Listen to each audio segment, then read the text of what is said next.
Hey, everybody, and welcome back to another episode of AV Career Masterminds. As I say this all the time, I get so excited to have my guests on, but I'm especially excited for this one because we have another young professional coming into the AV industry. So please introduce yourself. Tell us who you are, where you work. Hi, everybody. Thanks, Jennifer, for having me. I'm so excited to be here. This is my first ever podcast. So, hi, everybody. My name is Sophia Negyesi. I am the global events manager at Korbyt, and I work full-time remote, and I am in Stamford, Connecticut. So for those that don't know, what is Korbyt? What does Korbyt do? Yeah, so Korbyt is that full-fledged workplace experience platform. I think our bread and butter is digital signage, but now we are expanding our product breadth. So now we do some Korbyt booking as well. I think our differentiator is our data-driven digital signage. So kind of getting that real-time data up on the screens, whether it's for universities, for corporate offices, for retail banking, all the above. I could bore you for a long time, but well, when I first met you, it was at DSE in Vegas, and at one of the amazing parties that get thrown there. And of course, anytime I see anybody that is younger, I get very drawn because I want to hear everybody's story. So not coming from the industry or thinking that you were going to do this, what was your goal at school that you wanted to do?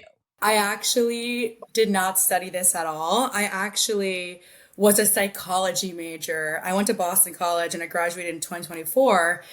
And yeah, I was pretty set on psychology. And then I picked up a minor in marketing, and I actually found that I really, really enjoyed it and I was really good at it. I liked how applicable it was to like real world companies and brands and things like that. So in the spring of my senior year, I did an internship with a video platform called Sunday Sky. And then from there, I got connected with someone who was like, oh, I know a company that I was looking for a full-time role, obviously, after graduating. I knew someone who knew of Korbyt and knew that they needed an events role. And I always events always piqued my interest just because I'm a very social person, very outgoing. And I was like, maybe I'd be really good at that. And I had no idea what digital signage was.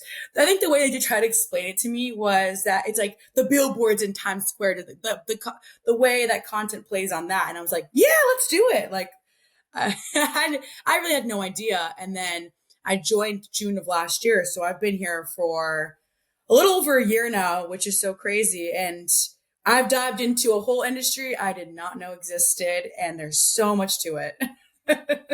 And that's what we do, right? Yeah. Being in the industry, I've been in the industry 18, 19 years. When we meet somebody that doesn't know and we describe it. So I don't think I would have gone Times Square big. I think I would have gone more McDonald's menu board in a way, because for some people, when you hear, especially when it comes to digital signage, which yes, Times Square billboard is signage, videos, was that intimidating at all to hear that? I kind of had a feeling it wasn't exactly what she was describing, but it honestly made me excited because I was like, oh, that's really cool. Like, I've never really been interested in tech, but the way she described it made it sound cool. And they were like, you'd be traveling. And I was like, yeah, let's do it. Let's do it. Yeah, but there's a lot very different and a lot more to it. Let me tell you. That's the one thing I love about the industry, right? Is I have always focused on in my AV career education, whether that is K-12 or higher ed. I love the signage aspect of it. I don't understand why it always seems like it's so separate, but it's not, because it's all underneath the same umbrella. So when you talk to your title, you threw the word global there. So coming in as a younger professional into the industry, basically just out of college, was that intimidating? Did you start, or did you within the year grow to this global position? So this is actually as of 2 weeks ago that I have a new title. Nice. Yeah. Thank you. Congratulations.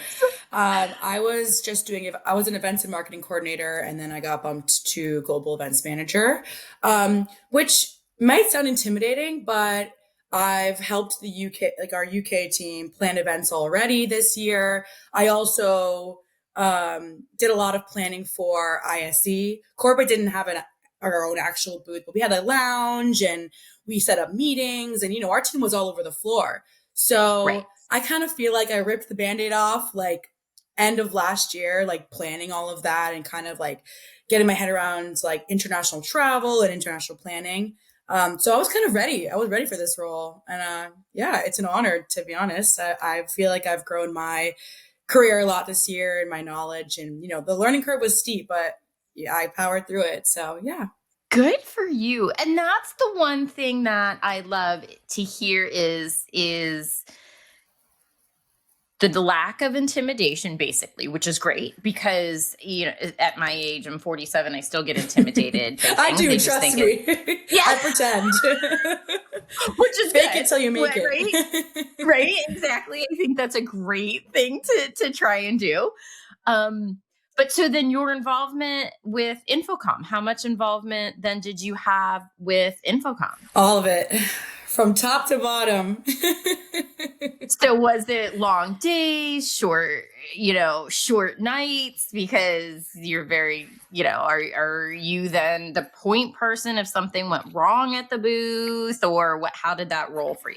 Yeah. So like Infocom, that booth was my baby, like everything from all the logistical, like shipping and buying electrical and internet and all that good stuff, to like the creative side of things. So kind of dictating and creating what content is playing in our booth. And even we had a mascot, like everything that had to do with Infocom, I was organizing. So that was like probably my biggest event thus far. Cause like I said, ISC, we didn't have a booth. So actually having a presence changes everything. So yeah, like from the time I woke up to the time I went to bed, I was stressed. But it was so worth it though, because it went really well and the team was so supportive and helpful. So I really can't complain. Now, do you have people that so do you have anyone that reports to you, or do you have people that work in conjunction with you? So no, I actually report to people. I have no one that reports under me. Okay. Which, no surprise. Okay. I'm the only person that like specializes in the domain of events. Like we all, specialize in something different, but I will say like my manager, Laurel, shout out Laurel. We work in conjunction a lot together, but yeah, I'm the only person who does events specifically. As of now. I'd love to have some little ones on my team to corral. So then let me ask this question, because of course I saw the amazing sneakers that Kaleo posted on LinkedIn and that we got to see at the show, and being the resident sneakerhead here. Was that him? Was that you? Girl, so proud. So proud. I'm so happy. So I've seen a lot of, first of all, I did not realize this community was so big on sneakers until, I got here and everyone's like wearing these cool kicks. Everyone's posting about them. It's like this whole community. I mean, And I was like, we got to get on board. Like, we got to get Korbyt on board. I think it'll make us look like cohesive as a team. It'll make us stand out. So I made some custom Nikes for us and it was awesome. They were amazing. And what I love to see too is that it is a community and it started conversation. Did you notice that Yes. as you were at the booth with people? Did people start conversation first with shoes and then go to business, or 100? It's always like that with what you're wearing, with what you're saying. Like you never just start, what can you do for me? Or what can I sell you? Like, right. No, it never starts like that. And it always starts with a conversation starter. And I think the shoes were a perfect way to do that. Amazing. So let's kind of talk back about you being at school and a minor in marketing. So your minor in marketing, what were you doing with that? Because, when you look at psychology And then with a minor in marketing, those are two way opposite kind of ends of the spectrum of what you could do. So your minor in marketing, what were you doing? Because that again, to me, is a big breadth of lots of things that you could be doing with marketing.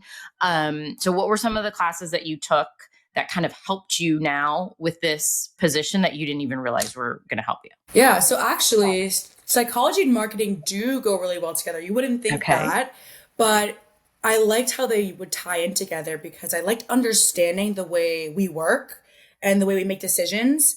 And then I feel like that correlates directly with marketing because then how do you sell to people, right? Because you know the way people think and the way Okay. they work. So that's why I Right. liked that they tied together. And I will say because I did a minor and it doesn't require like a huge ton of classes that my focus was a little more broad. I will say like two of my favorite classes. I really like statistics, which is crazy. 'Cause I do nothing but that now, and I also really liked this class called strategic brand marketing. And in the class, we looked at real world brands and like real problems and how they solved them and with different strategies of marketing and stuff like that. But I never took a class doing events or specifically Mm-hmm. social media, like two of the things I primarily do now. So Right. honestly, I kind of took a random guess that I would be good at events. And here I am. So Well, and I think too, if I look at it and I love to plan my own parties, right? I used to have at my house every year an ugly sweater party, and it was this big thing. And every year it grew and grew and grew, right? And now it's just gotten way out of hand, and I might be too old to even think about it anymore. But anyway, I think those type of things, if you like to do those type of things for yourself, and I don't know if you like to do that, but that kind of would transcend to being able to, it's okay, I don't have a degree in events or I didn't take any, but I like to do it for myself. So I think I can no, you're do it for totally myself. spot on. I actually, you know what? I used to love throwing parties. So it's totally spot on. And I feed off people. I'm very extroverted. And I feed off people like having a good time. Like I get energy from other people. So I think that events was like perfectly aligned with my values and my strengths as a person. So yeah, I get a lot of fulfillment when like I see one of our events going well and people collaborating and people smiling and things like that. So yeah, it's been very fulfilling. Talk through the interview process, because what I think, and I'm a big proponent of, when you see a job application and you read through that job application and you might say, I can do 45% of what this job application is asking for, but in my heart, I know that I can do 70%, right? Maybe 40% is okay. I Mm-hmm. have data, I've got the degree, I can show these things. So, how talk through that, because that is the one thing I don't think we talk enough through, is that job application process and the interview process. So if you remember, because I know it's been over a year and sometimes those things is, once it's done and we don't think Mm-hmm. about it too much anymore. But how was that for you, knowing that you didn't really know the industry, didn't Yeah. know a company, but looked at a job application and said, I can do this? I will say it's all about the people that onboard you. I feel like I had a really nice, I guess, application process because I had a really good connection with the person who found me that role and thought I'd be a really good candidate for it. She explained the industry and the company at a high overview that I could digest. And when I actually interviewed with our guy who does demand gen right now, he was super, super kind and he kind of like walked me through it. And honestly, I was just so excited to graduate and come into this new role that I was not as intimidated in the beginning. Like I was like, oh, like I studied all this. I can do this. I was confident in my skills. I think the harder part was actually sitting down in on June 3rd, that first day, and like joining meetings and everyone talking about stuff that was totally over my head. That's when it hit me. I was like, wow, I have no idea what I'm doing. And I probably felt that way for 3 to 4 months, like completely did Okay. not know what's going on. It's also harder when everyone works remote, right? Like you don't get that in person time. But I think that's where I kind of had to giddy up, like kind of really have confidence in myself that I could overcome that period, because that period was a little challenging. I think that there was just a steep learning curve, and I kind of wish I did more to like teach myself, like take courses or, do that kind of stuff to like feel more capable. I think the way I overcame that was by people in my company, like mentors. Like I do want to shout out Kaleo, because he was the first person who brought me to these events, and he was the one introducing me to people. He was the one pointing out companies at different booths, being like, this person is this person is this. So I think people and my colleagues were the way I fully felt the most capable, like in this new role. I think regardless of where you are in your career, regardless of what industry you're in, when you start at a new company, there's always a learning curve of things, the company culture and the way the company does things. So everybody, I think, does experience that. But yes, I think when you go into a brand new industry, that could be difficult. So did you ask questions?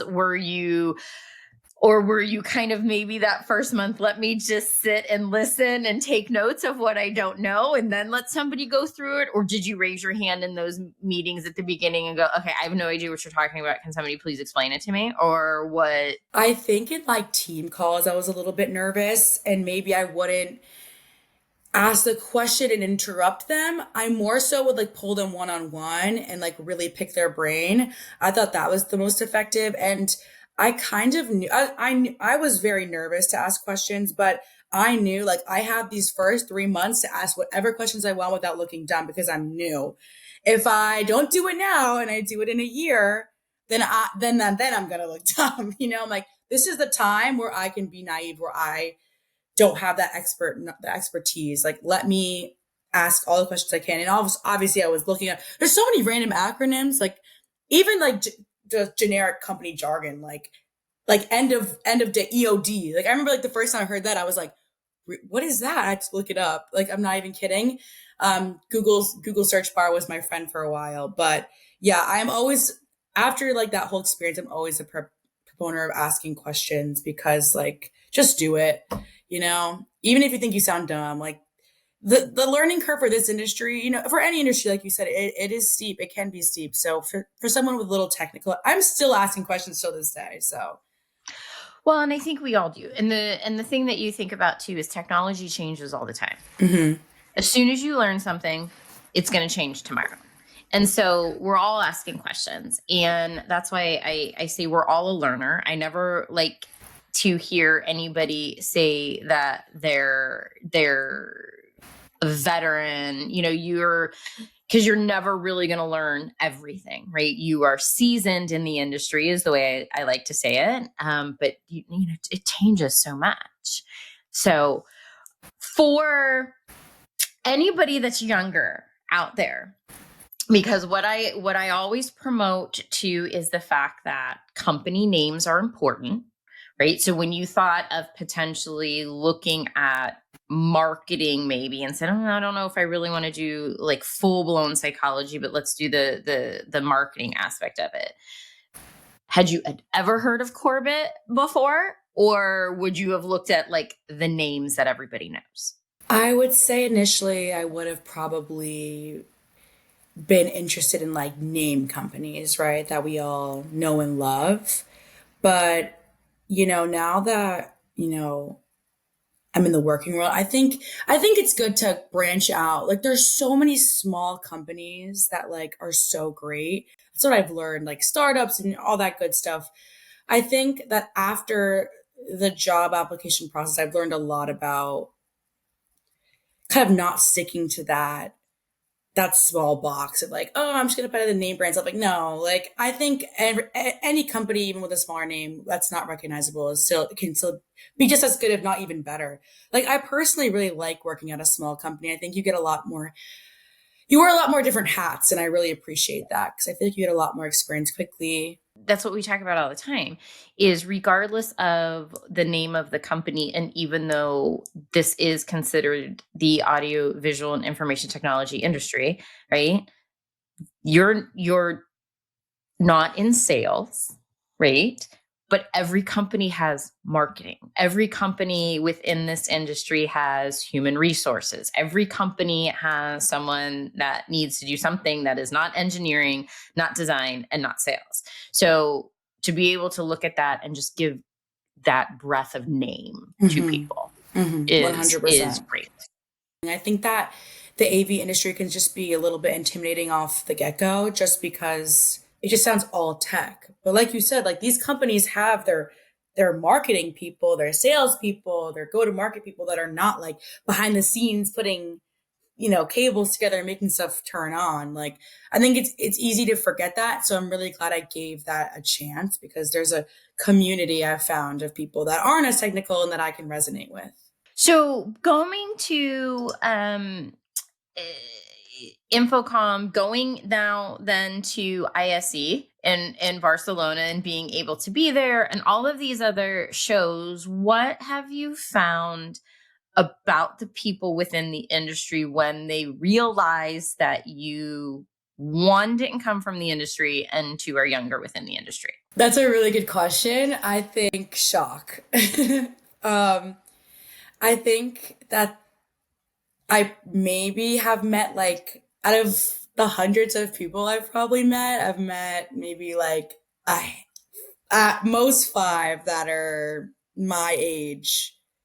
Um, I think it's hard to come in so young, but everyone is pretty shocked. And I will say it's been really nice because people expect or people think I'm older than I actually am. So it kind of like Good. reinforces that I'm doing a good job, that I'm acting mature. I'm acting like I know what I'm saying. You know what I mean? But regardless of that, people have been so welcoming and so helpful and, like teaching me the ropes and things like that. So I really can't complain about the crowd that I've met, especially at these events. It makes it so worth it for me. Like, they don't, everyone makes me feel very included in the community. I've never felt belittled because of my, my young age or my lack of experience. And which is great to hear, because that is something where, even being a young female in the industry is an anomaly, right? Like, and I'm sure you've Crazy. seen this. We got to change that. Well, the good thing is there's no really line for the bathroom when you go to these shows. That's so true. That's actually. We do need more women in the industry, but at least 100%. There's no line really for the bathroom, right? Yeah. That's the best part, honestly.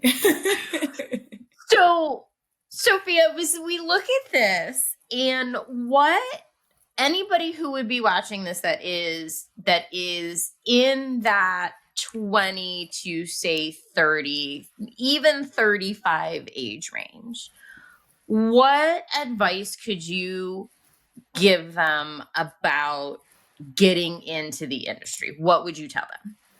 That is a good question. I have a lot of initial thoughts. Like someone who isn't aware of the industry already, or someone who's kind of debating on coming into anything. Okay. Anything.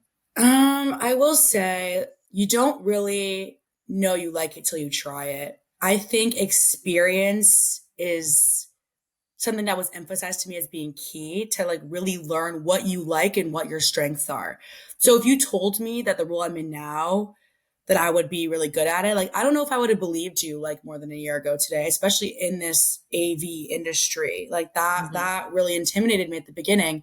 I think like if you see a role and you see that some of the responsibilities are aligning with your core values, but like the industry name isn't typical to what you think you'd be good at, like, no, just try it. Just try it. Because each role is unique regardless of who you're working for and what the industry is. I think that just going in there with an open mind and just putting your best foot forward and getting that experience, that, and if you don't like it, you don't like it. And if you do, then you realize something for yourself. Like maybe you do want to pursue a career, in this industry or this company. I think it's all about just having an open mind and being outgoing, putting your best foot forward, meeting people, like just put your all into what you do because you will see results, you know. I don't know. That's what I've learned this past year. That's awesome. So then let me ask this question as you were saying that, how do you explain your company, not what you do, because what you do is everybody understand that there's events. Everybody's been to some type of an event, whether they've planned their own event or a wedding or anything like that. It's an event. Global, everybody understands the word global. Now, how do you explain Korbyt to friends and family? This is such a good question. I try to like make it more of like an experience when I describe it. So I'm like, you walk into an office and you're in the lobby and you see like that first screen when you walk in and it has like weather, company updates, or like a wayfinding, like how to find your office room, or, you know, I try to bring them through the experience. Like the screens that are around your office that have updates, that have employee shout outs. Like, I don't know. I try to like kind of relate it to like their experience. I'm like, if you're walking on campus and you see this map of the building, or I try to like make it, like I said, like the experience, so like they can like if they were in their own shoes and they were walking around like an office building or campus, or I don't know. I don't know. That's a good question. I even till this day, I kind of have a hard time because people really just have no idea. But then when you kind of like dumb it down a little bit for them, Yeah. I think they're like, oh yeah, like we have that in our office, or we had that at our university. So yeah, I try to make it sound more fun than people can make it out to be here. So, and have you found when you've done that it's all around us? We have all seen it, but the people have not really processed how it's gotten there. 100%. I didn't when I saw it around my campus, you know, I had no idea. I'm like, oh, my presentation's rolling around on that screen. Cool. But there's so much that goes into it. It's really fascinating. And there's so much you could do with it. All the interactive displays now and LED. It's really cool. I've become kind of a tech nerd myself. I go to these shows and I'm like looking at this. I'm like, what? Like, that's so cool. I'm like a nerd now. We all are, whether we want to be or not. We've all become nerds in this industry, we which do. is totally, yeah. You know, I absolutely love it. So one last question before we start winding down, and and you can tell everybody where they can find you. So what is your favorite part of doing your job? Events, 100%. The community, the people. It's the most fulfilling part. Like I can go like 3 months without seeing anyone, and then that one event, my whole fulfillment right there. So then how often is Korbyt doing events that you get to go out to? Yeah, so I usually go to the larger trade shows where we have like our 1020 booth. I would say I think last year was an exception. I traveled more than I feel like I usually would. But we have about like 3 to 5 larger trade shows a year, so I'll definitely go to those. So then the smaller little regional ones that might be like we'll send our regional, you know, sales team, our partner team, but those bigger ones, I'm a lock to be there for the most part. Well, I think that you are an amazing person. I was so drawn when I got to meet you because you are very outgoing. You are very welcoming. You have that personality where it doesn't matter, just come up and talk. And I think that is great for a young professional in the industry and for others to be able to see, because it can be a little bit, as you said, intimidating, right? And I know this. So anybody that's out there that either wants to connect with you, if they are young and want to ask questions, which I hope that you start to get some of that, or if anybody wants to understand what Korbyt is and what Korbyt can do for them, where can they reach you? Yeah, so I'm always on LinkedIn. Like, so my first space last name on LinkedIn, you can message me there. Or I don't know if I should give my email, but I'm open. Whatever you want to give. Yeah, my first dot last name at Korbyt, KORBYT.com. Yeah, I'm open. Like, please, I'm open. I want new AV friends. I'm always trying to make new AV friends. And thanks for that lovely, That's so nice. That's who I aspire to be. I love being outgoing. I love making connections. And yeah, I can say the same to you as well, Jennifer. You've been such a role model in this industry and so nice, making me feel welcome. So I really appreciate you having me here today. I am so glad I was finally able I to get you know. on. It's been a long time.